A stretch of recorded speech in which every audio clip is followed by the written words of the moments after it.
Señoras, señores, muy buenas tardes y bienvenidos a la Matritense, la Real Sociedad Económica Matritense de Amigos del País. Soy Manuel Rodríguez y tengo el enorme honor de presidirla desde hace ya un tiempecillo, ya casi 3 años. Bueno, estamos en una nueva etapa. La Matritense, ya saben, una sociedad con tantos años, las etapas se van diluyendo a lo largo de los siglos. Pero bueno, en este caso nos acercamos al 250 aniversario, que es una fecha significativa. Ya estamos casi en él. Casi, nos queda un año, pero vamos, a efectos organizativos casi estamos ya en él. Bueno, hoy tenemos una... Lo digo porque les invito a participar en ello. Saben que vamos a tener novedades que van a empezar muy pronto, por cierto. Para los socios de la casa habituales, que sepan que vamos a tener ya próximamente presentaciones de algunos de los hitos de este aniversario. Lo dejo ahí de momento. Esta tarde tenemos una conferencia bastante significativa, bastante especial. No es una conferencia habitual.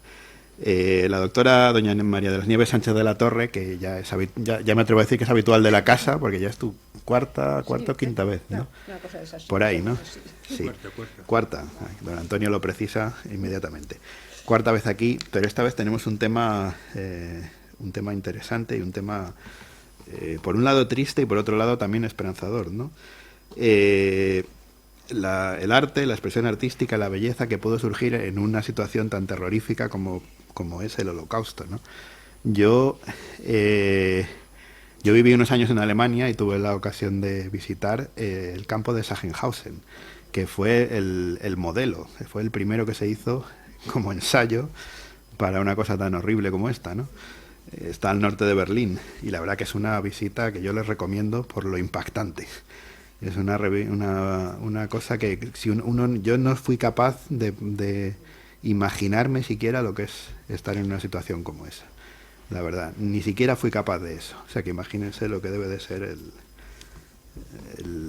el que le tocó vivir aquello, ¿no?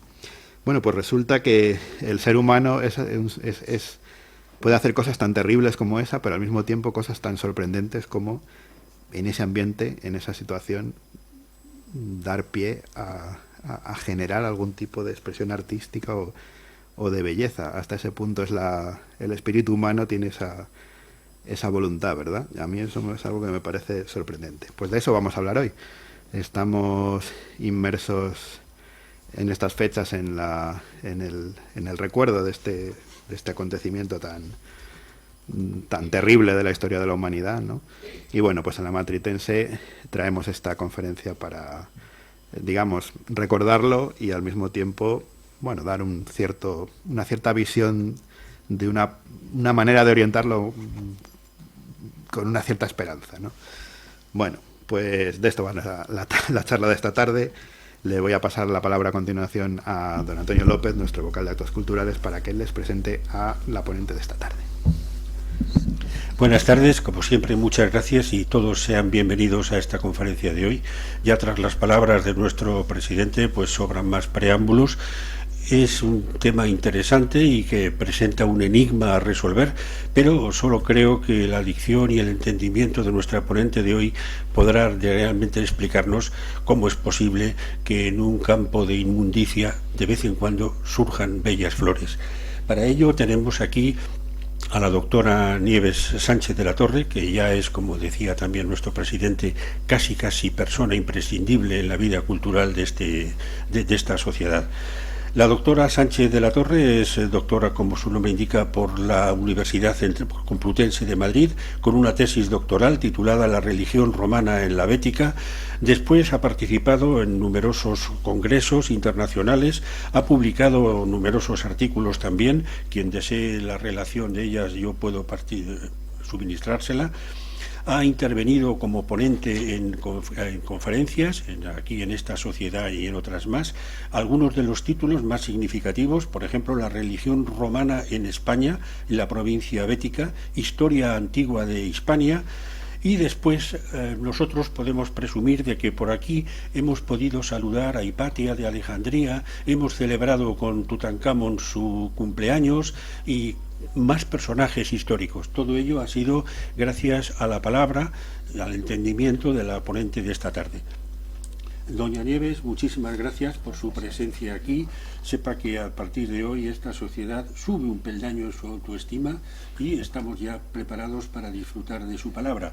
Solo me queda recordarles, como siempre suele ser habitual, que por favor no se les olvide apagar el teléfono, o mejor dicho, encenderlo cuando salgamos. Muchas gracias. Gracias. Bueno, pues nada, después de esto, muchas gracias. ¿Se oye bien? Sí. Pues muchas gracias por las palabras, agradezco a todos los que han venido y a la Matritense por haber cogido esta conferencia, que aunque sea un poco, parece ser más difícil o algo, pues yo creo que es interesante hacerla. Ya digo, doy las gracias a todo el mundo y en especial a Isaac, que ha venido también y que me ha acompañado en este momento, siendo algo especial para mí. Y nada, bueno, vamos a hablar del arte en el Holocausto. ¿Existió expresión artística, belleza, imaginación en el Holocausto? Parece mentira, pero puede que haya existido. El sábado celebramos el 79 aniversario de la liberación de Auschwitz. Nosotros queremos hacer siempre como un homenaje para que esto no se olvide, ¿no? Para que esto no se olvide, sobre todo la memoria que quede reflejada en estas cosas. ¿Qué se conmemora? Pues se conmemora que en el Holocausto murieron 6 millones de judíos y 4 millones de otros colectivos, como podían ser los romaníes, los gitanos, homosexuales, personas que estaban de distinta forma de pensar políticamente, personas discapacitadas, de todo. Ahí murieron 10 millones de personas en el Holocausto, 6 millones de ellos eran judíos. El arte nos conduce a, sobre todo el arte del Holocausto, nos conduce hasta los guetos, los campos de concentración, los bosques, los sitios donde estaban escondidos, a muchísimos sitios. El arte que vamos a ver tiene dos expresiones. Una expresión que es atroz, de todas las cosas que pasaron allí, que están reflejadas en estos, por ejemplo, en la pintura, pero también hay otras personas que dentro de lo atroz que era eso, intentaron dar un poquito de esperanza, un poquito de luz, un poquito de espíritu. No acabaron, digamos, con el espíritu de las personas humanas. Queremos transmitir el testimonio del espíritu humano que se mantiene firme y se niega a ser vencido. En el lecho de muerte en el gueto de Theresienstadt, que es el Terezín, ¿no? Grete Smalgold dijo: mi cuerpo es débil y esquelético, pero mi alma es libre. Todas estas expresiones artísticas que vamos a ver fueron concebidas en algo horrible, en unos hechos espantosos, pero que trascienden y nos van a reflejar otra cosa que también es interesante, que es la expresión artística, el espíritu humano. Esto es lo que vamos a intentar. Toda esta gente que estuvo allí, muchísimos, claro, ya digo, 10 millones de personas murieron, pero muchos de ellos salieron, sobrevivieron, pero siempre han quedado traumatizados con cosas psicológicas. Ha sido muy difícil. Luego las personas que sobrevivieron, ha sido muy difícil otra vez vivir. Entonces queremos también ellas que darles este homenaje, porque las personas que también salieron han sufrido muchísimo. Muchas obras de estas que vamos a ver son de tamaño pequeño, pero ¿por qué? Porque era más fácil de esconder, más fácil de guardar para que no lo vieran, ¿no? Entonces no se pudieron salvar muchísimas, lo que no pasó con muchísimos de los autores. Esta conferencia está inspirada en una exposición que hay ahora en el Museo Sefarad, en el Centro Sefarad, que es el arte en el Holocausto. Pero esta conferencia la dimos el año pasado en el Museo de la Ciudad de Móstoles, del cual también estoy yo muy agradecida porque han sido magníficos. Bueno, pues el año pasado lo tuvimos allí y entonces ya vimos esta exposición, que lo pueden ustedes ver hasta no sé qué día de febrero, aquí en el Centro Sefarad. Ya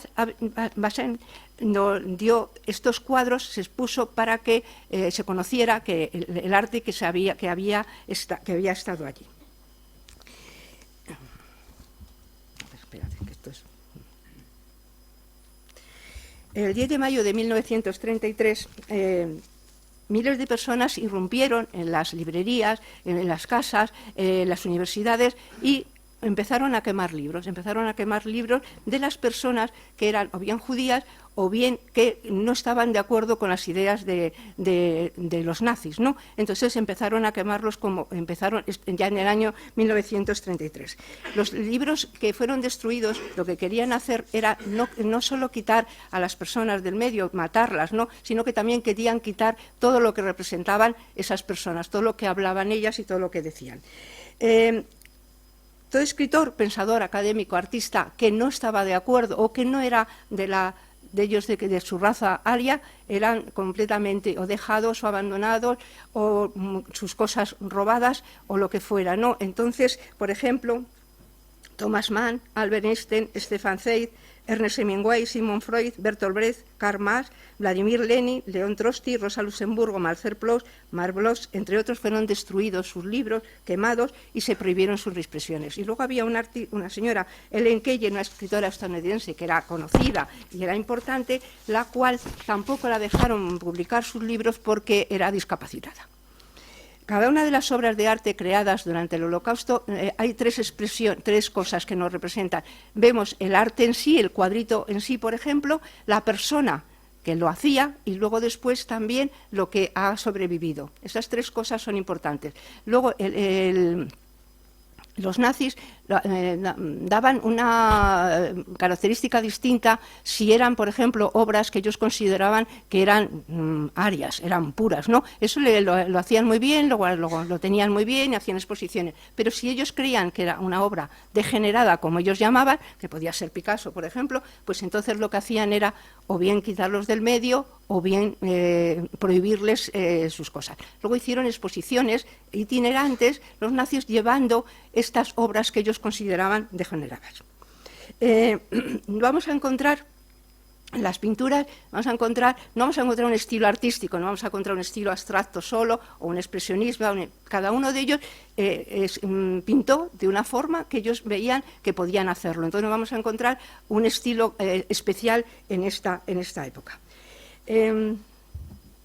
También quiero decir que, aparte de la pintura, que ya digo que la exposición esta es solo de pintura, yo he querido dar otra dimensión un poco. He querido hablar no solo de pintura, sino que quiero hablar también de literatura, de música, de baile, de esas cosas que se dieron allí, aunque parezca mentira, y que han sobrevivido. Y luego, sobre todo, aparte de la gente que estuvo allí en los campos de concentración o que sufrió el Holocausto, personas que ahora en el siglo XX se han inspirado en el siglo XXI, se han inspirado en ellos para hacer otras cosas también muy bonitas. También quiero hablar un poco de esto.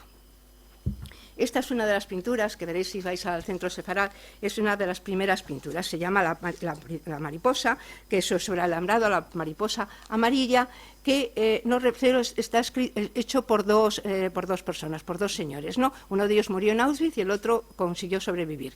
Bueno, pues aquí, ¿qué nos refleja? Nos refleja la alambrada, que con una mariposa que quiere volar. La mariposa quiere volar y al final allí están los Andes, los Apeninos, donde pueden ellos marcharse, ¿no? Pero están también las barracas, está también la oscuridad.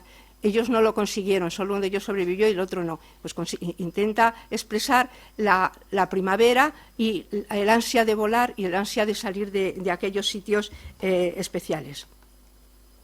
El refugiado es otra de las obras de Felix Nussbaum, de 1939, y es una persona que se encuentra abatida, que está ahí arrodillada, ¿no? Como le veis ahí, está completamente destrozado. Esto se refleja en algunos pajaritos que se ven en la puerta, es que no sé cómo esto, sí. En la puerta se ven algunos pajaritos negros y luego en el globo terráqueo, que da una sombra, que proyecta una sombra oscura, ¿no? Es decir, que él está esperando ahí un poco el refugiado que no sabe dónde va a poder ir, no sabe a dónde le van a conducir sus pasos. Arnaud Lamagne llevó muchas cosas al campo de judíos y pudo pintar porque uno de los guardias le dijo que llevase material, ¿no? Entonces este señor lo que hizo fue expresar lo que había en el campo de judíos, bien habló también de las víctimas y también de los verdugos. Los reflejó un poco viendo las características y las cosas que ellos tenían. Hizo retratos de prisioneros, de oficiales, de guardias, usando pinturas y trozos de papel que le proveían secreto este señor, luego un sacerdote que había católico en una aldea cercana. El siguiente es el partisano, ¿no? Este señor estuvo en varios centros de campos de concentración, pero luego se hizo partisano. Entonces refleja la vida de los partisanos, sus luchas, sus comidas, su forma de vida, es lo que quiere reflejar también. Y luego las marchas de la muerte, las marchas de estos señores también, que luego van a luchar, y que él se vio reflejado allí porque utilizó además papel que encontraba y que hacía con ramas secas, utilizaba carbonillas. Luego después con cortaplumas talló bloques de madera también para poder hacer sus obras. El siguiente es Pavel, es Metamorfosis. Este es un señor que veis en la primera, digamos, viñeta, un señor gordito, está gordito, con una bolsita que tiene detrás que también está llena de cosas suyas, ¿no? Tiene aquí una vela de Navidad también y las tiene la estrella de David. Se va transformando, ya veis que en la segunda pues ya está más delgado, la bolsita más pequeña, las velas ya se van apagando, ¿no? Ya en la tercera ya casi no tiene bolsa, pero todavía tiene algo, pero es que en la cuarta ya queda completamente el esquelético perdido, ya no tiene nada, no tiene para comer, no tiene bolsa, y las velas de Navidad se han apagado. Quiere decir que han acabado con toda la esperanza, no tienen motivo de esperanza. Esta es sobre llegada del transporte y vida en el campo, de Leo Hans. Este señor fue un pintor muy importante, porque aquí hay gente que son muy importantes como pintores y otras personas porque son solo aficionados. Este señor era muy importante y estuvo en Terezín, hizo muchas cosas. Refleja en la llegada, el transporte y la vida en el campo de concentración.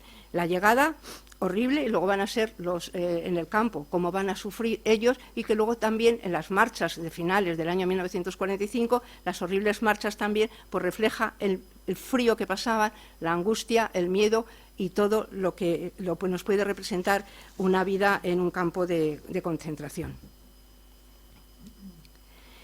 Esta es de Joseph Conde, de 1941, y es una calle en el gueto de Lodz. Esta, pues no se sabe por qué lo expresó de esta forma, pintó. Esto lo dio colores, él reflejó colores, no sabemos por qué lo hizo con colores, ¿no? Pero bueno, quería a lo mejor reflejar pues lo que se acordaba él de su vida o de las cosas las circunstancias en que fueron creadas, pues la verdad que no sabemos, pero él podía reflejar una esperanza, ¿no? Un toque de esperanza. Tiene toques de pintura, pinceladas suaves y una paleta de colores muy suaves y como que nos dan algo de esperanza.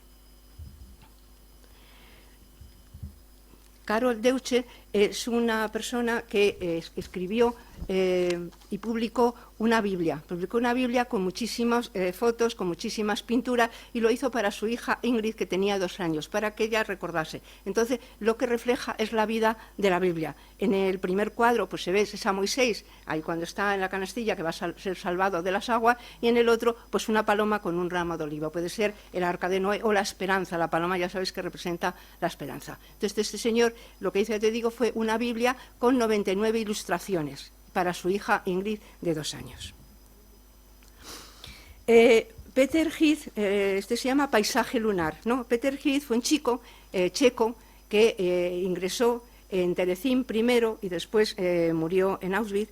Este chico cuando entró aquí tenía 14 años solamente. Tenía 14 años y resulta que era una persona que ya, aunque era muy jovencito, ya había escrito libros, poesías, había hecho muchísimas cosas. Hizo este paisaje lunar. Este paisaje lunar es la Tierra vista desde la Luna, ¿no? Esto, bueno, pues luego se perdió. Él murió en Auschwitz con 16 años. Pero bueno, en el año 1900, a ver que me acuerde ahora, sí, en el año 2003, antes del lanzamiento del transbordador Columbia, este chico, Ilan Roman, era un israelita que quería llevar algo del Holocausto cuando subían en el transbordador. Entonces pidió a que le dieran este cuadro, ¿no? Entonces, bueno, él lo subió y para recordar el Holocausto, para recordar a Peter Gide, que después de 58 años después había podido realizar su sueño, iba a poder estar cerca de la Luna. Entonces este chico lo llevó, el problema es que fue a la vuelta, el transbordador Columbia se desintegró, murieron todos ellos, ¿no? Pero es un reflejo del Holocausto, y después, como se puso en televisión, pues la gente lo vio, y había un señor en Praga que dijo, a mí no sé, me suena a mí que yo tengo también en el desván cosas de estas. Lo miró y era unos libros que había escrito Peter Gide y otras pinturas que había hecho durante el tiempo que estuvo en Terezín. Este es de Yehuda Bacón, es en memoria del transporte checo a las cámaras de gas.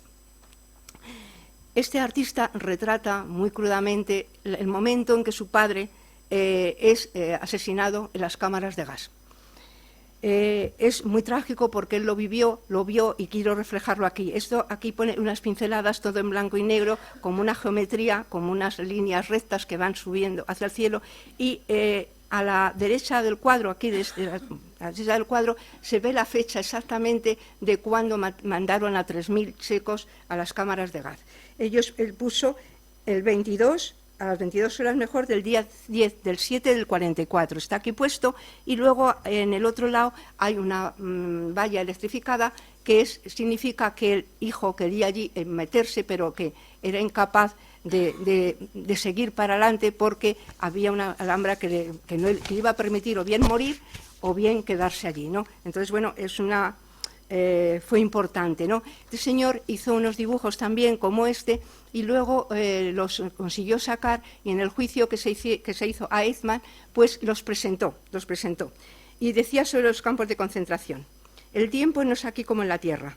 Los habitantes de ese otro planeta no tienen nombres, no tienen padres ni no tienen hijos. Respiran de acuerdo a otras leyes de la naturaleza, no viven, ni siquiera mueren de acuerdo a las leyes de este mundo.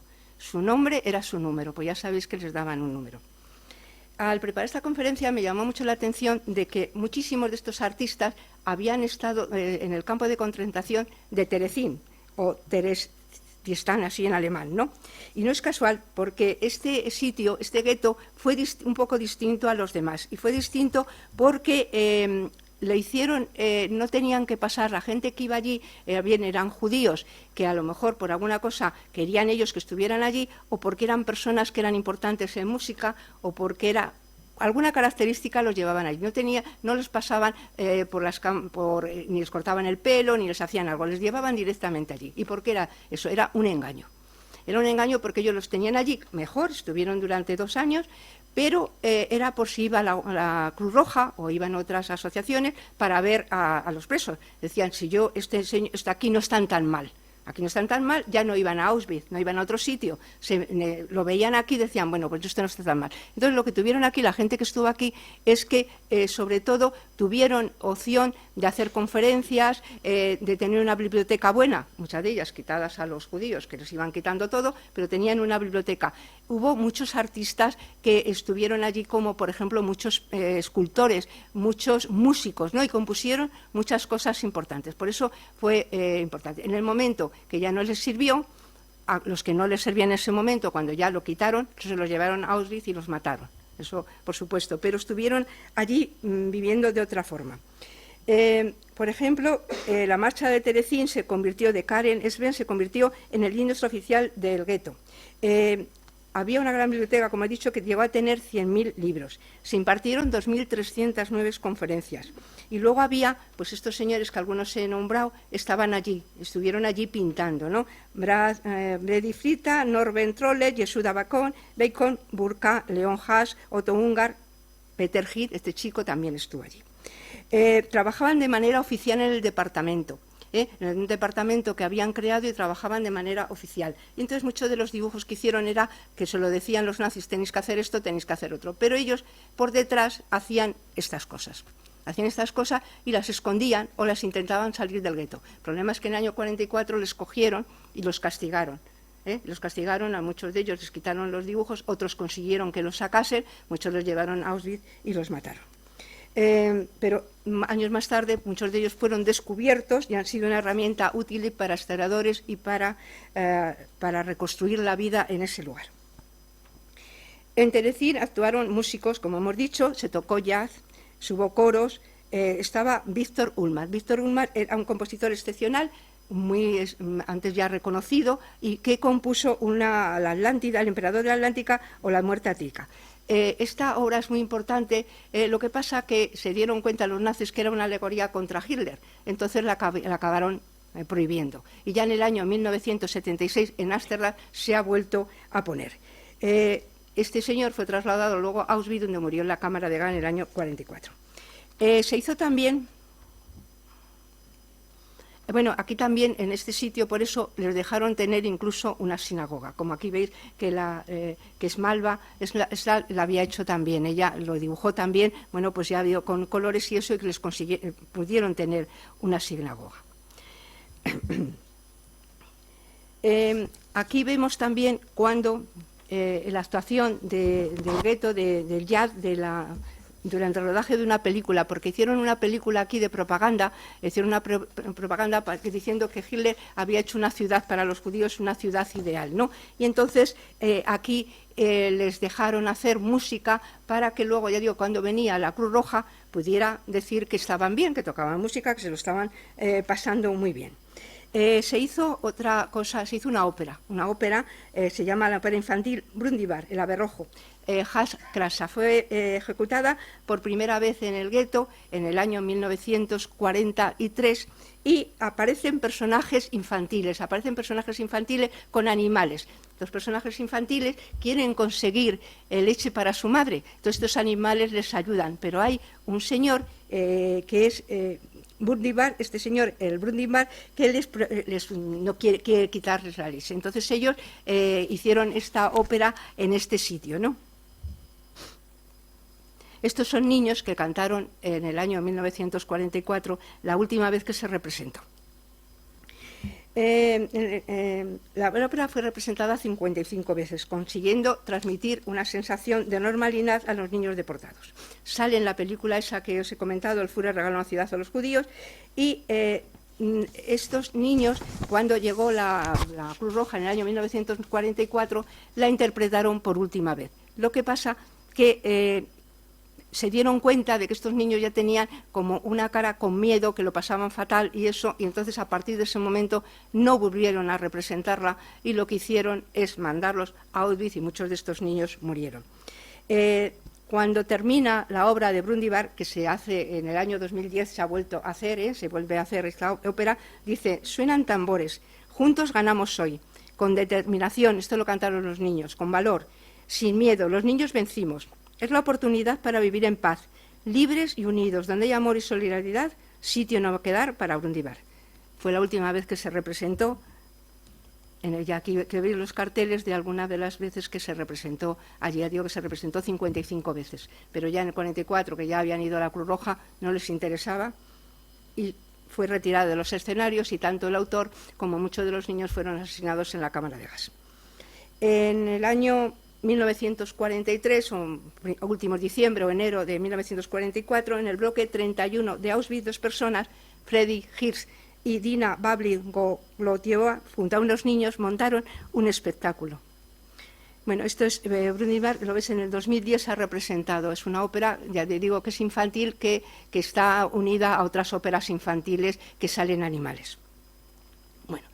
Este la han nombrado justo entre las naciones, Freddy Hirsch. Pues este chico, con una chica que se llamaba Dina, montaron en el Barracón 31, hicieron como si fuera una guardería, digamos, un sitio destinados a que los niños menores de 14 años estuvieran entretenidos, pudieran jugar, les enseñaban cosas, y para intentar que no estuvieran viendo todas estas atrocidades. Este papel que jugaron estas 2 personas fue esencial, y luego solo aquí en este sitio, igual que en Teresín, tenían 100.000 libros, aquí solo tenían 8, que una señora que se llamaba Dita Kraus también, que consiguió que estos 8 libros estuvieran siempre, por lo menos que no se los quitasen. Ellos representaron aquí un cuento, porque cambió la vida de Dina. Freddy lo que hizo es: oye, ¿por qué no hacemos un musical? Sí, un musical, la historia de Blancanieves, representada por los niños, para que tengan algo que pensar. Entonces lo que representaron fue Blancanieves y los 7 enanitos. Dina representó un mural de Blancanieves con un verde intenso, donde las vaquitas que son blancas con motitas negras, donde se ve todo verde y arriba la nieve, como derritiéndose, como si fuera nata, ¿no?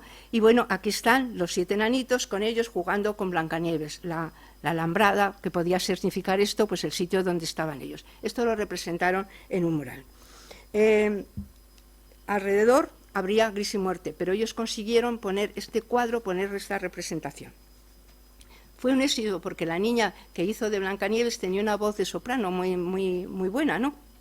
Entonces fue un éxito. Y luego Dina confeccionó una corona para la niña esta que cantaba, y como no tenían nada más, pues cogieron los lapiceros, los envolvieron con papel que tenían por allí y se lo colgaron. La niña era muy morena y dice pues que reflejaba que estaba muy guapa, ¿no? Y lo pasaron muy bien.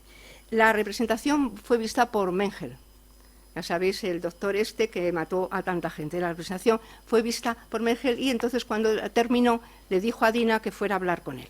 Dina fue a hablar con él y él le dijo, mira, yo te voy a salvar con una condición.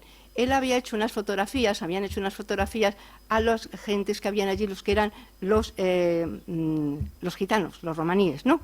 Él decía que eran egipciantes, como si fueran egipcios, ¿no? Pero no estaba contento, porque claro, no representaban que estos señores eran el monstruo así, y él quería que otras personas les pintasen, les hicieran cosas para demostrar que eran inferiores a él, ¿no? Entonces Dina dijo, vale, yo te hago fotos, te pinto a todos ellos, los pintó a todos ellos con una condición, porque ella estaba además ya muy mal, ¿no? Que me salves a mí y a mi madre. Si no salvas a mí y a mi madre, nos vamos contra las vallas certificadas y nos matamos. Entonces él dijo que vale, que eso. Entonces ella los pintó. Estos son los gitanos que pintó Dina para salvarse, ¿no? Ahí los veis, bueno, pues unos cuadros muy buenos y ella consiguió salvarse. Lo que pasa, cuando pasó un tiempo, ya no había gitanos para pintar, se habían muerto todos.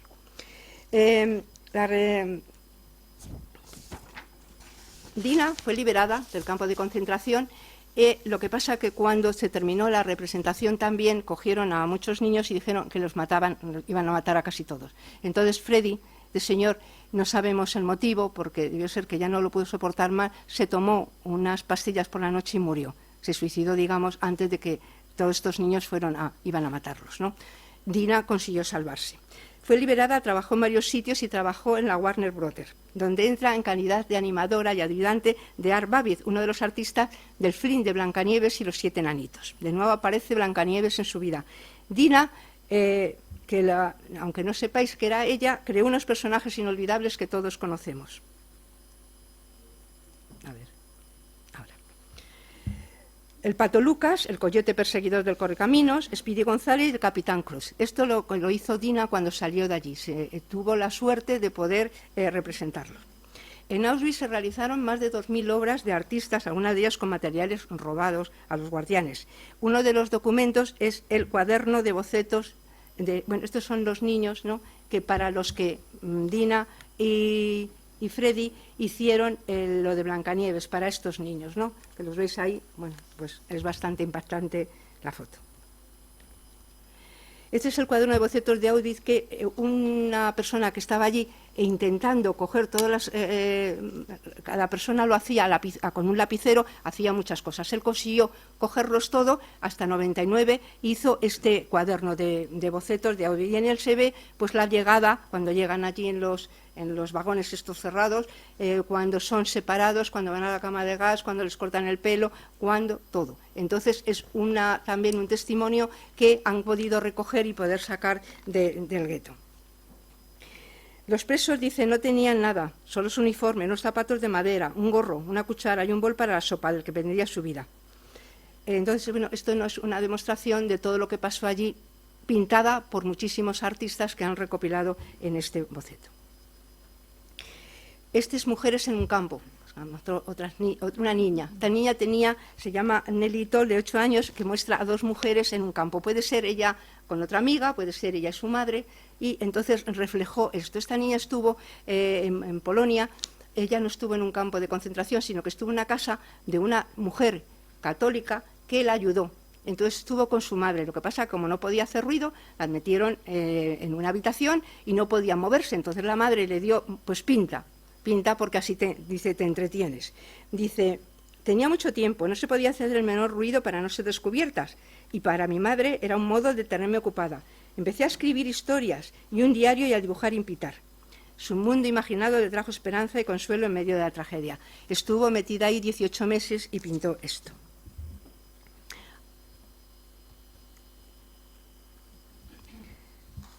La niña Gerritol también, bueno, pues pintó estas cosas, imaginando un mundo mejor. Ya veis que son todo cosas de colores, niños y niñas en el campo, pues nada, más o menos lo que la vida le tendría que haber deparado con esa edad tan pequeñita, ¿no? Pero bueno, ella fue capaz de reflejarnos también una ilusión, una esperanza, y que de todo no estaba perdido.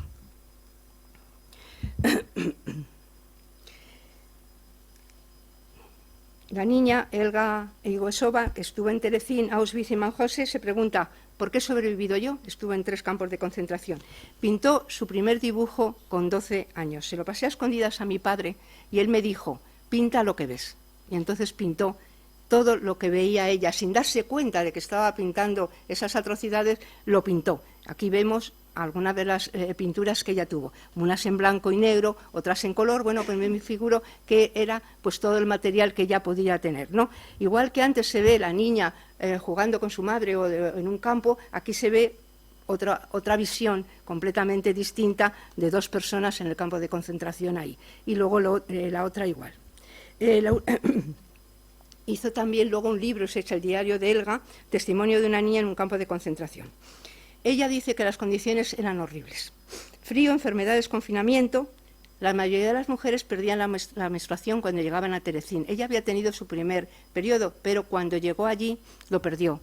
Volvió a tenerlo un día, pero luego volvió a perderlo ya cuando fue en Auschwitz. Y dice que le parece imposible que las mujeres que estuvieron allí pudieran haber tenido hijos. Pero también dijo, olvida las horas de sufrimiento, pero no las lecciones que has aprendido.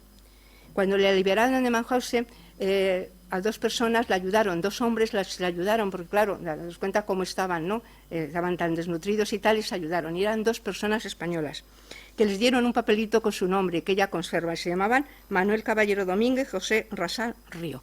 2 presos republicanos que las ayudaron y que ella conserva. Elga luego estudió en la Academia de Bellas Artes, pero cuando llegó allí, hizo la inscripción y tal, le dijeron que era un poco pesimista. Dice ella que había estado en 3 campos de concentración. Ella, una superviviente, una de las cosas que hizo también cuando tenía 12 años fue este muñeco de nieve. Este muñeco de nieve que refleja también por la inocencia, el pasarlo bien, la nieve, el campo, todo lo maravilloso que puede ser. Una infancia feliz, con gorro, nariz y botones que ella no pudo tener.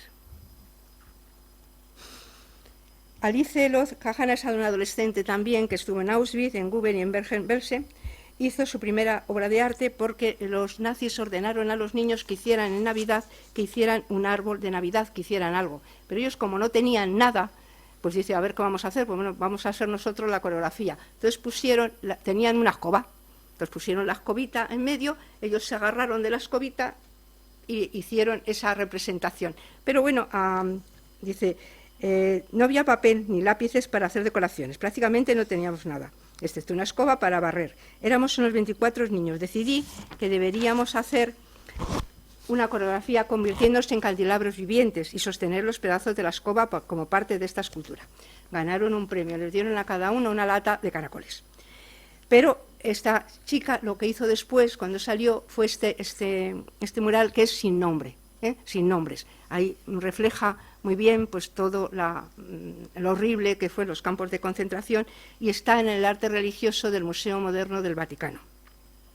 Dice, empecé a pintar el Holocausto como tributo y memorial para aquello que no regresaron, y todavía no he terminado. Entonces, bueno, ya veis que ella fue capaz de hacer una coreografía alegre y eso se lo inventó, pero luego tiene este cuadro tremendo.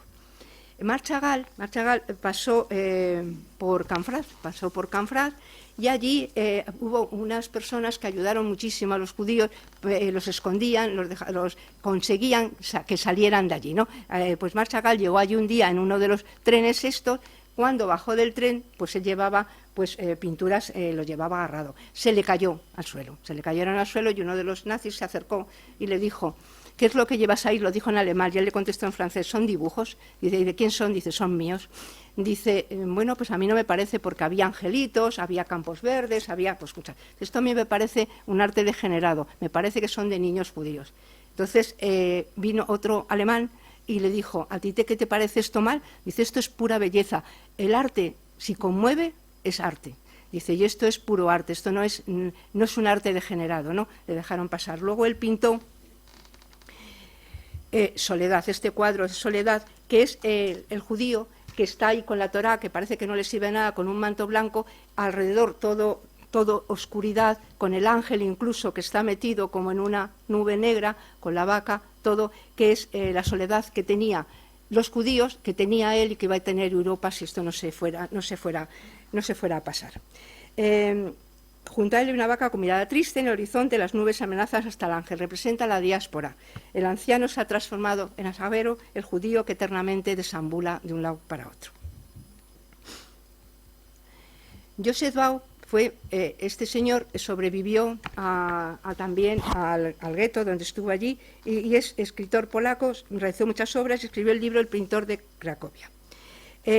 Él refleja en todas sus pinturas, en todas sus cosas, dos vertientes. Una refleja todo lo que pasó allí, el Holocausto, y luego cuando él sale refleja con otros colores, refleja también la vida, porque él lo que quiere es vivir. Si habéis visto la lista de Erlinder, bueno, pues si la volvéis a ver, hay unas personas que se casan allí. Es Joseph Bau y su mujer Rebeca, está allí. Y luego al final, cuando Erlinder ya se ha muerto y está vamos a ver, donde está en el cementerio, que van muchos judíos a dejar una piedra, se les ve también a ellos. Estos señores sobrevivieron y tuvieron dos hijas. Tuvieron dos hijas que se llaman Clila y Hadassah.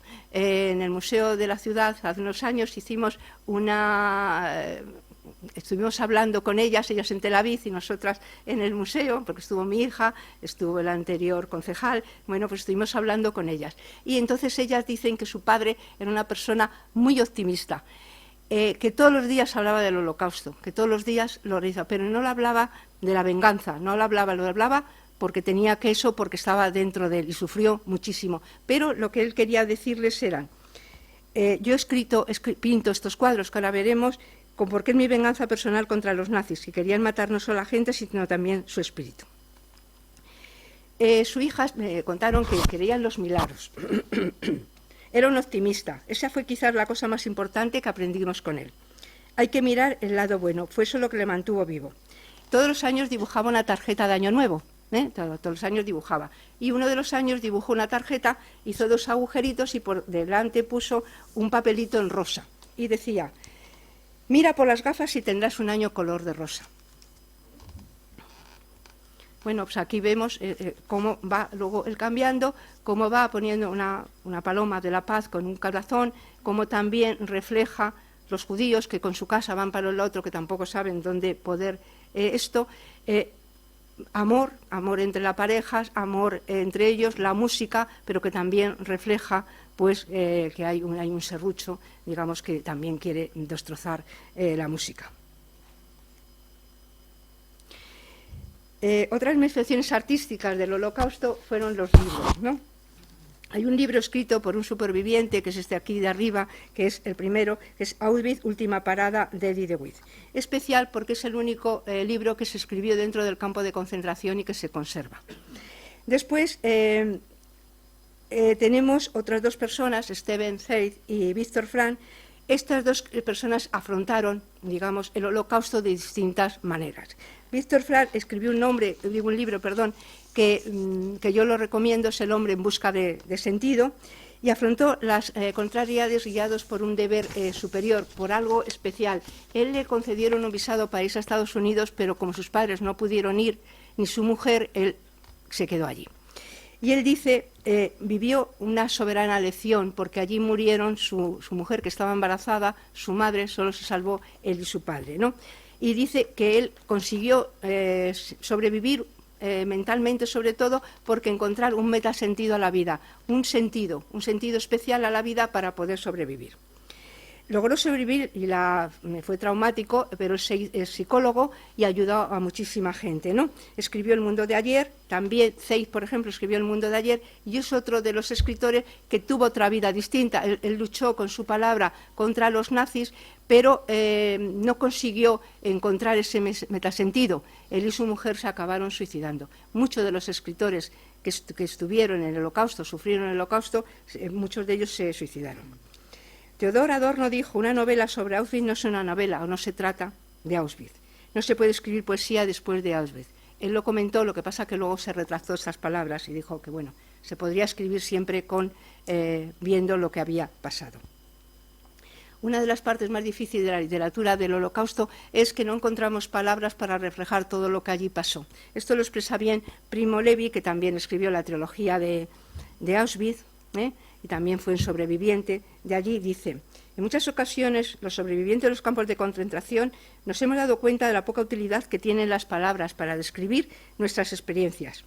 En todos nuestros relatos, verbales o escritos, se encuentran expresiones como indescriptible, inexpresable, pero las palabras no bastan. Este es, de hecho, nuestro pensamiento diario. El lenguaje es para la descripción de la experiencia diaria, pero aquí es otro mundo. Aquí se necesitaría otro lenguaje, pero un lenguaje nacido aquí. Otro de los escritores que ya conocéis es Ana Frank. Ana Frank, ya sabéis que vivió en un piso muchísimo tiempo, eso con toda su familia. Después algunas personas los delataron y ella murió en un campo de concentración de tifus. Ella pues escribe sus diarios, es que se les imagina unos personajes, unas niñas que la acompañan y nos explica, por ejemplo, un día allí. Dice un día allí, el domingo. El domingo para ella es un día feísimo. No le gusta nada porque tiene que estar de otra forma, porque otras veces alrededor de ellas hay casas con luces y tal, pero en los domingos no hay nadie, entonces tienen que tener todavía más cuidado, ¿no? Dice, yo hago de una habitación a otra, subo y bajo las escaleras y me siento enjaulada. Sal, airea y ríe, grito dentro de mí. Ni siquiera contesto, duermo para cortar el tiempo. Por la noche se escucha música. Después de cenar y fregar, Ana está muy alegre, porque entonces ya ha terminado este domingo aburrido en la casa de atrás. Ya sabéis que ella pues también murió en el Holocausto. Y aquí es pues esto en varios sitios pues que han hecho Ana en un mural en Ámsterdam, es una obra de un señor, y Ana Frank se queda bailando sobre las nubes, una exposición de los zapatos que luego veremos. Ella se ve que es un icono de lo que ha pasado y siempre está muy presente, yo creo, en nuestras vidas, que todo el mundo lo hemos leído. Y esta es el encierro, exposición en tus zapatos de Guatemala, que también se la ve metida dentro de esta caja, dentro de estos zapatos. Mendel Grossman fue un artista fotógrafo que estuvo también en un campo de concentración. Él tenía una cámara que consiguió ocultar, porque llevaba un impermeable, se lo metía ahí, y consiguió hacer muchísimas fotos que reflejan muy bien todo lo que pasaba en el Holocausto. Cuando llega una de las, ya al final, las marchas estas de la muerte, va enfermo y exhausto. Los nazis le dispararon hasta matarle, y en ese momento llevaba su cámara. Pero los negativos de sus fotos fueron descubiertos y publicados en un libro que se llama Con una cámara en el gueto. Y estas son algunas de las fotos que salió, que también son bastante impactantes. Aquí esta señora dando a la niña de comer, aquí todos los niños también, y eso, bueno, pues reflejó con su cámara, también hizo arte para reflejar todo lo que había pasado ayer. Hay una tesis doctoral de Javier Molins que sirvió para un libro, Artistas en los campos, que una señora ha hecho convertir en un objeto de arte, se llama Ana Cortil, y en ella se recogen los trabajos de 77 artistas que desde los campos de concentración habían hecho obras importantes y se están reflejados aquí. Sobre todo también en su tesis explica pues, la forma que tenían los nazis de ver la cultura, como hemos comentado antes. Le daba mucha importancia, unas veces persiguiéndolo si creía que era un arte generado, y por otro lado exaltando, como hemos dicho antes. Pero también hubo música y hubo incluso baile. Edith Eger escribió el libro La bailarina de Auschwitz. Con 19 años bailó también para Mengel el Danubio Azul. Ella llegó allí en el campo de concentración y por la mañana Mengel había matado a su padre y a su madre. Ellos eran chicas, niñas, jovencitas, porque tenía 16 años, estaban metidas en su barracón y oyeron música fuera. De repente se abre el barracón y entra Mengel con más nazis, ¿no? Entonces dice, a ver, yo quiero una persona que baile para mí. Las compañeras, sabiendo que ella era bailarina, la empujan, ¿no? Entonces la dicen, tienes que bailar. Entonces él dice, tienes que bailar para mí. Entonces suena el Danubio Azul. Danubio Azul, que están fuera tocando, suena el Danubio Azul. Entonces ella quiere bailar, dice, este baile me lo conozco, me voy a salvar. Dice, intenta empezar a hacer un gran batemán así bailando, pero se queda parada, porque claro, el miedo está en ella. Entonces Mengel la grita, baila. Entonces ella baila para Mengel y salva la vida. Y ella lo refleja en este libro, que es La bailarina de Auschwitz, que también es interesante. Dice, me siento como Eurídice en el inframundo, esperando a que Orfeo toque un acorde con su lira que pueda ablandar el corazón de Hades y liberarme. O soy Salomé, obligada a bailar para Herodes, ¿no?, quitándome velos. Tengo suerte porque conozco esta coreografía.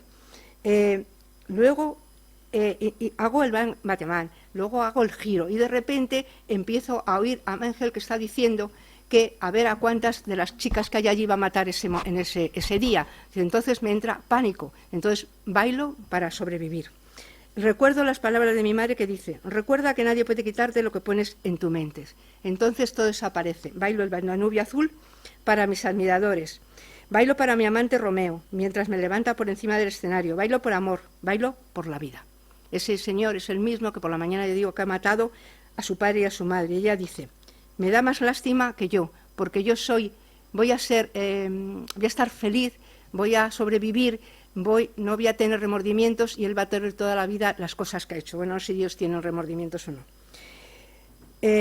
Rezo para que no tenga, dice, no por mí, sino por él, para que no sienta la necesidad de matarme. Cuando termina, Mengel le ha gustado el Danubio Azul y lo que hace es regalarle una hogaza de pan. Ella está allí con su hermana, le da un cacho a su hermana y a las niñas de la litera les da. Cuando llega el año 1945, otra de las marchas estas de la muerte, ella ya pesa 32 kilos. Está exhausta, no puede, se cae al suelo, no puede ya continuar. Entonces su hermana se acerca para ayudarla y se acerca otra chica. Entonces entre los dos hacen la sillita a la reina, la cogen y entonces ella dice, pero dejarme, ¿por qué me ayudas tú? Porque su hermana todavía, dice, ¿tú por qué me ayudas? Dice, porque tú en un momento determinado me diste un cacho de pan. Y ella les salva, consiguen salvarse. Pasa muchísimo, pero consigue salvarse. Y un día le hablan, ella se hace luego psicóloga, un día le hablan de un señor que había escrito un libro, de este señor que hemos visto, Víctor Frank, El hombre en busca de sentido. Y entonces dice, ese libro me ha dado sentido a mi vida. Ella conoce a Víctor Frank, se hacen amigos y como ella es una bailarina que le gusta, dice, todos los días ahora bailo suite, bailo de todo, dice, pues entonces nos hicimos amigos, bailamos juntos y él le ha ayudado mucho a superar todos estos traumas, ¿no? No lo que lo consigan, pero lo ha intentado. Y luego después ella ha ayudado a la gente que ha venido de otras guerras, como de Vietnam y demás, ha ayudado a muchísima gente. Y dice, lo conseguí. No puedo cambiar lo sucedido, no puedo cambiar lo que hiciste o que te hicieron, pero puedes decir cómo vivir ahora. Queridísimos amigos, puedes decidir ser libres. Y dice, Auschwitz solo me dio un regalo, el poder guiar a la gente en el camino, ayudándoles a su adaptación en el mundo. Y aquí la vemos que ella, como está ahora, una mujer guapísima, y ahí, bueno, pues un reflejo de bailando. Olivier Messiaen es un compositor francés de 31 años que cuando llegó al campo de concentración no quiso llevarse nada más que partituras. Se llevó partituras de Bach, de Ravel, de Stravinsky, donde entra en contacto con tres músicos profesionales. Uno que toca el violín, él toca el piano, otro el violonchelo y otro el clarinete. Y hace el cuarteto para el fin de los tiempos. Esta música refleja, sobre todo, es un señor católico y el amor a los pájaros. El 15 de enero de 1941, en un campo de prisioneros de guerra en Silesia, una multitud de prisioneros con los nazis y con más gente de todas las clases sociales se congregan en un salón muy frío por debajo de los 0 grados para una función. Dice, el campo estaba tapado de nieve, éramos 30.000 prisioneros, la mayoría franceses, algunos polacos y belgas. Los 4 músicos tocábamos con instrumentos rotos. Las teclas de mi piano permanecían bajas. El violonchelo conservaba 3 cuerdas. En este piano toqué mi cuarteto con mis 3 compañeros músicos y vestidos de la forma más extraña, totalmente andrajosos y con zuecos de madera. Unos zuecos de madera que llevaban, pero que intentaban que fueran tallas muy grandes, porque como los pies estaban congelados para que pudiera circular la nieve por ello. Y ahí este señor pues tocó allí para todo el mundo y tocó esta música al cuarteto para el fin de los tiempos. Tenemos otros artistas que también pintaron, como es uno que se llama El Pajarito. Manuel Ortes, republicano español, llegó con 22 años a Mauthausen, era delineante y solo permitió sobrevivir porque le mandaron que hiciera dibujos para los pabellones, para organizarlos. Entonces él hacía unos dibujos, unas tarjetas de felicitación o de cumpleaños y pintaba un pajarito, ayer pues le llamaban El Pajarito. Pero luego dibujó el horror. Por otra parte dibujó esto, él trabajó en una cantera que tenían que subir estos, aquí uno de los personajes que había muerto, unas personas, pues le fue subiendo la escalera, tenían que arrastrar pesos de 50 kilos y bueno, él refleja las dos cosas. Y dice una cosa que estas tarjetas que regalaba, pero un día quería a ver si podía comer más y no se le ocurrió más que uno de ellos le dijo, oye, hazme un dibujo pornográfico. Dice, yo le hice un dibujo pornográfico y me dieron 2 platos de comida. Pero como era tan malo, no me volvieron a hacer más. Pero él, bueno, pues nos refleja las dos partes, ¿no? Lo que él hacía por los demás y lo que sufrieron allí.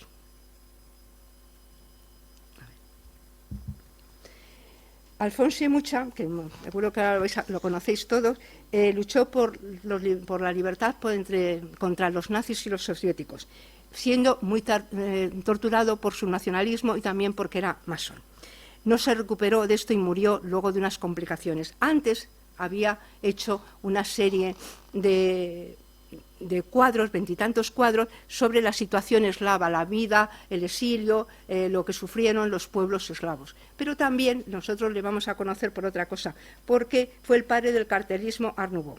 Sus carteles eran tan buenos y tan bonitos que todo el mundo los arrancaba, y seguro que algunos a lo mejor los tenéis en vuestra casa o los habéis visto, ¿no? Pues él reflejó las dos cosas. Estos carteles que hemos visto por ahí hace años, ¿no? Pues esto lo realizó Mucha también, aparte de expresar su odio contra los nazis y los soviéticos que le habían destrozado la vida. Aquí se ve su propio estilo, con composiciones armoniosas, colores pasteles, una paleta de unos pasteles muy bonitos, que se convirtió en el nuevo estilo decorativo emergente de la época. Su obra rezuma alegría y color, la esperanza de la libertad que él no consiguió, que murió a consecuencia de lo que había sufrido allí. Luego tenemos a Lalo. Lalo es un valenciano amigo de Picasso que se llama Eduardo Muñoz y fue pintor, dibujante y caricaturista. Era impresionante y costumbrista, pero luego evolucionó hacia lo abstracto. Estuvo en Mauthausen también, sobrevivió por su talento, porque luego además le nombraron como representante para que la gente que estaba allí, pues un interlocutor, era de la resistencia y el interlocutor luego cuando vinieron los americanos. Su cuadro al óleo, El deportado, es realmente cubista y representa a un preso con el pijama de rayas, la alambrada al fondo y él sujetándose la cara con las manos. Óscar Kokocha fue un rebelde de Viena. Este señor fue muy perseguido porque Hitler decía que era un degenerado. Entonces, cuando hicieron unas exposiciones, que este es el cartel de gente degenerada, pues pusieron a este señor. Entonces, lo que hizo, bueno, a mí me llamáis degenerado, pues me voy a hacer un autorretrato que él llama el degenerado. Y él lo hizo contra los nazis que decían que su pintura era de degenerados. Ya el pintor David Oller en Auschwitz, este señor fue asignado a un comando que se llamaba Sonderkommando, un grupo especial de prisioneros prácticamente, sobre todo judíos, que su misión era, cuando los metían en la cámara de gas, cuando salían los tenía que recoger y quemarlos. Y fue, claro, traumático para él. El artista presenció la muerte de tantas personas, una experiencia que dejó una huella indeleble en su memoria. Empezó a dibujar todo lo que había visto y las obras de Oller muestran cada etapa del horror. El desembarco de los prisioneros, la selección de su muerte, las cámaras de gas y demás. La vida después de esto no fue fácil para él. no fue fácil para él. Cuando llegó a su casa, su mujer y su hijo pensaban que lo que contaba, pues que era un delirio, ¿no? Que era, eso no podía pasar. Dice su hijo que ellos no pudieron llegar hacia él. Dice, permaneció detrás del alambre de púas y nosotros desde fuera no pudimos atravesar el alambre para llegar hasta él. De hecho, esa situación contribuyó a la muerte de él porque no pudo superar todo lo que había visto allí, incapaz de reconciliarse con un mundo que luego algunas personas habían dicho que no había existido, lo que llevó a destrozar sus obras e intentar boicotear todas sus exposiciones. Esto es lo que había pintado él, que lo he dado. Aquí está el doctor Mengel, pues con esto aquí van a poner, llevan una jeringuilla pues para inyectarles cualquier sustancia nociva, que son, la verdad, muy importantes y muy fuertes. Durante la Segunda Guerra Mundial fueron asesinados 20.000 judíos a orillas del río Danubio en Budapest, donde les hicieron quitar los zapatos y los fusilaron. Se ha hecho allí un monumento, este monumento en el año 2005, de Kahn, Togay y Gyula Power, que es el punto de partida para que luego se hizo una exposición, no hace muchos años, en Guatemala, reflejando todos estos zapatos, para que nos veamos nosotros reflejados. Nosotros podíamos estar en esos zapatos, qué pasos podíamos dar, nos podemos identificar con ellos, qué sintieron. Entonces, bueno, unas personas de Guatemala, gente joven, 130 artistas, han hecho una exposición con materiales reciclados de todas las cosas, de zapatos reflejando el Holocausto. Son alumnos de varias instituciones educativas de las carreras de arte y diseño gráfico que rindieron homenaje a las personas que murieron en el Holocausto. Pinturas, interposiciones con otros materiales, montajes, elaboraciones textiles, para ver también lo que sentiríamos nosotros dentro de estos zapatos. Y aquí veis una muestra, podéis entrar y buscarlos, tienen 100 y pico, 130 zapatos, ¿no?, que reflejan pues los judíos con la estrella de David, los judíos con las alas para poder salir, metidos en un globo. Nunca más es también un zapato muy característico, está representado en muchos sitios como nunca más, que no pase esto nunca más, ¿no? Entonces, ellos hacen toda esta representación, son unos dibujos muy bonitos que si queréis verlos son muy bonitos todos los zapatos. Cualquiera de ellos reflejan todo lo que pasaron allí, reflejan una forma de identificarse con ellos y mostrar el Holocausto. Y luego este es el último que pongo, ese zapato se titula 119.104. Esta chica se llama Mariela Leal, es amiga de una amiga mía que me dio una explicación. Bueno, aquí ponen muchísimos números, son los números que tenían los presos en Auschwitz y demás. Dice, son 2 zapatos de perfil forrados con telas rayas del mismo tipo que los condenados en los campos de concentración. El fondo completamente abarrotado de números en tinta negra, incluso el marco, que incluso ha sobrepuesto unos números sobre otros. Y solo un número se destaca, es el número 119.104 pintados en rojo. Y es la identificación de un preso. El preso es este escritor que he dicho ya varias veces, Víctor Frank. Pues esta es una de las cosas. Luego, la artista israelí Mira Maylor expuso también en Guatemala con esta exposición, también ha expuesto pues estas alas reflejando pues el poder volar, el poder salir de ese campo de concentración y poder llegar a ser libres. Ahora voy a poner un poquito, a ver si lo consigo yo.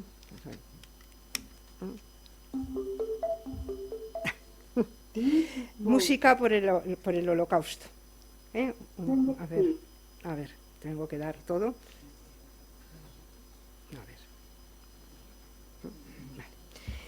Henry Mikołaj Górecki fue un judío polaco que abarcó una gran variedad de estilos. Su obra más popular fue la Tercera Sinfonía, opus 36,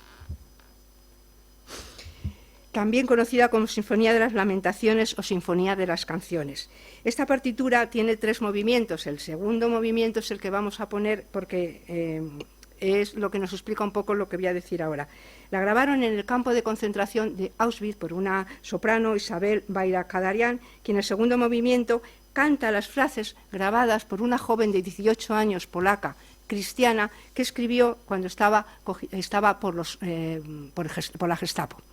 En estas prisiones solo se podía oír.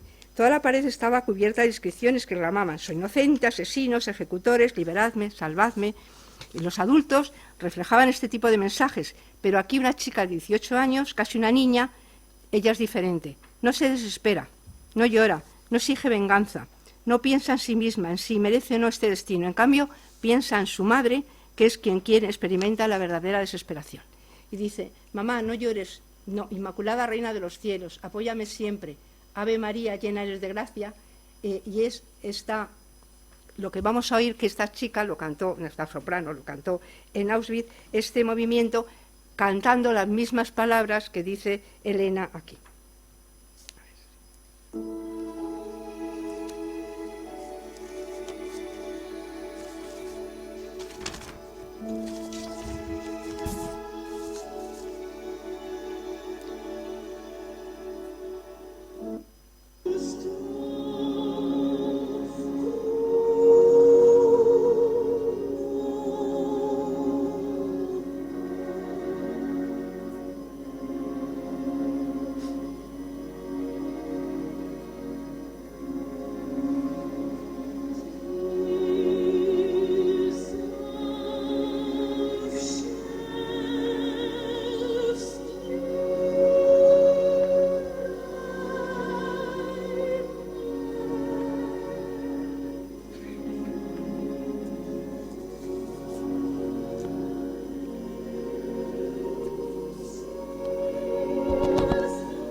Para que lo oyerais, y esto es lo que canta, allí lo cantaron.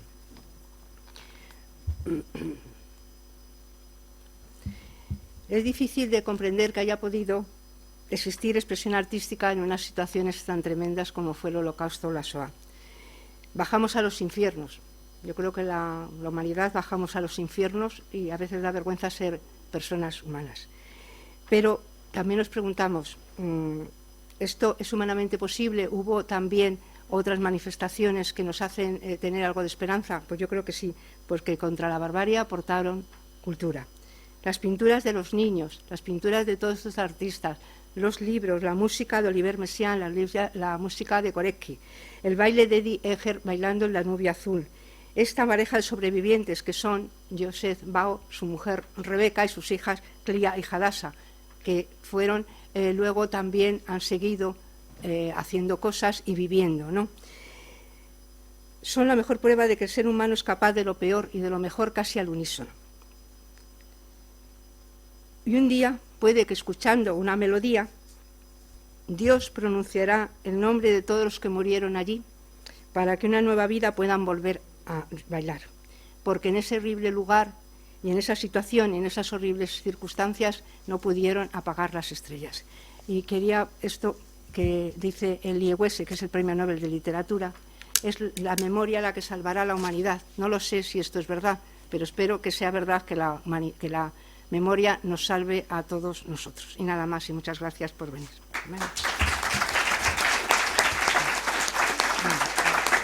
Gracias a vosotros.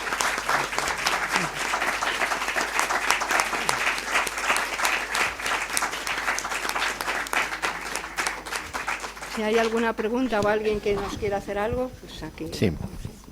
Sí, empezamos el turno de preguntas, si hay alguna, comentarios. Claro. Por aquí. ¿Cuánto tiempo podían sobrevivir en semejante semejantes condiciones y absolutamente delgados, como si... Bueno, perdón, ¿cuánto tiempo podrían sobrevivir en semejantes condiciones de tortura física y psíquica y de falta de alimentos? Porque parece imposible. Y además el frío, porque se supone que en los barracones ni siquiera a bajo cero había algo de calefacción, ¿no? Hay cosas que ignoramos totalmente. Bueno, pues yo creo que, bueno, a lo mejor lo podrían contestar otras personas mejor que yo, pero yo creo que dependía también mucho de la resistencia física de las personas que estaban allí. Algunos de ellos pudieron sobrevivir porque, por ejemplo, en algunos sitios les permitían estar, si eran músicos, estar mejor, les daban más de comer, y otros, y muchísimos no. Esta chica, por ejemplo, que bailó, acabó con 32 kilos, y eso con 32 kilos ya estaba exhausta. Entonces, puede que unas personas durasen unos meses, otras un año, y otras ya, cuando si no fuera llegarse en el 45, hubieran casi todos muertos de inanición y de...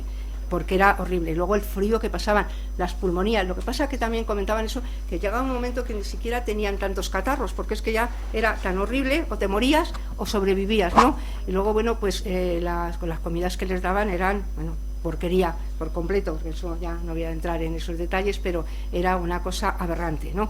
Entonces, bueno, no sé cuándo subiría, a lo mejor Isaac sabe más o menos cuánto podían sobrevivir. Entre las estadísticas que se cuentan,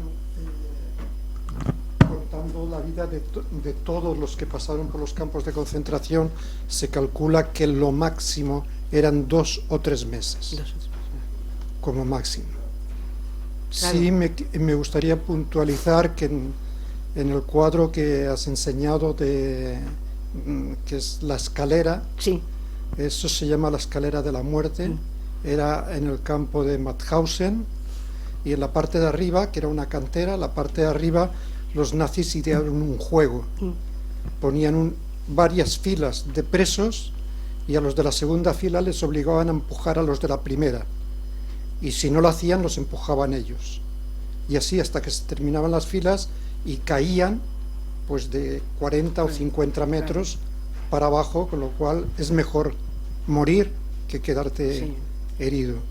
Eso era un juego que inventaron los nazis después de la escalera de la muerte. Sí, sí, era horrible. Dice que pues, además llevaban unos pesos de 50 kilos, era imposible para ellos, y bueno, a lo mejor llevar a otras personas que estaban peor, o muertos, o lo que fuera, ¿no?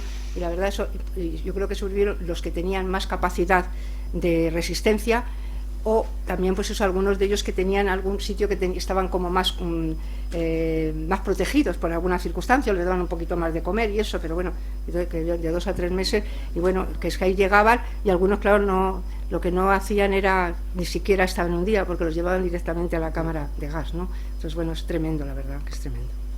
Muchas gracias. ¿Algún comentario más? ¿Pregunta? Por allí al fondo, Silvia.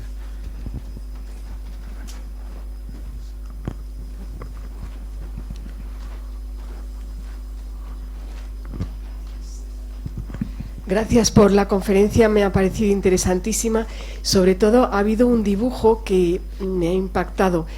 He entendido que el padre le dijo a una de las niñas que estaba en el campo: pinta lo que ves. Sí, pinta lo que ves. Pintaron 2 niños, se nota en los ojos esas concavidades de lo delgados que estaban. Entonces, lo que me ha gustado es ver cómo ingenuamente los niños reflejaban lo que veían, mientras que hasta la conferencia de hoy, yo, por ejemplo, que he estado en Mauthausen, había entendido que la gente que estuvo allí quiso esconder testimonios, fotos, etcétera, etcétera, para que la gente creyera lo que había pasado allí. Porque, sí, mientras que en el caso de la niña, por ejemplo, lo hizo espontáneamente, lo que había visto. Ha sido una de las cosas que más me ha gustado. Escribe un libro, esa niña también escribe un libro explicando un poquito todo, pero ella no se daba cuenta, ya pintaba, no sé, gracias a Dios a lo mejor no se daba cuenta de lo que estaba haciendo, pero que fue luego un testimonio, como la gente que lo hizo allí, que no había, ese fotógrafo sí, pero otras personas no había fotografías, no había vídeos, para que de verdad nos diéramos cuenta, porque ya sabes que luego ha habido gente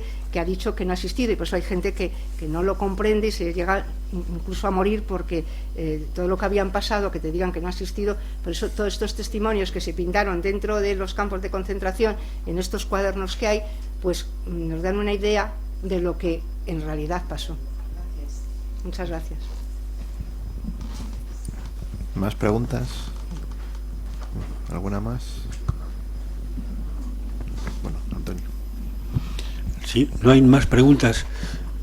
Yo quería simplemente hacer una pequeña precisión, y es que durante este periodo horrible del Holocausto no solamente hubo arte en la Alemania nazi, también hubo ciencia. Es verdad que las matemáticas son un arte, el arte del pensamiento. Si hay algún matemático en la sala sabrá que la topología es una de las ramas más importantes de la matemática reciente. Pues bien, un alemán, Felix Hausdorff, creó esta rama, es verdad que con la ayuda de otro francés, durante esta época. Y esto es algo esperanzador. También hubo ciencia en este. Es verdad que Felix Hausdorff, su esposa y la hermana de esta, se suicidaron media hora antes de que la Gestapo fuera a su casa. Muchas gracias. Bueno, pues si no hay ningún otro comentario, que creo que no, solo nos queda nada, agradecerle a la ponente la charla de hoy, que ha sido, la verdad, muy significativa. Un aplauso para ella. Gracias. Gracias.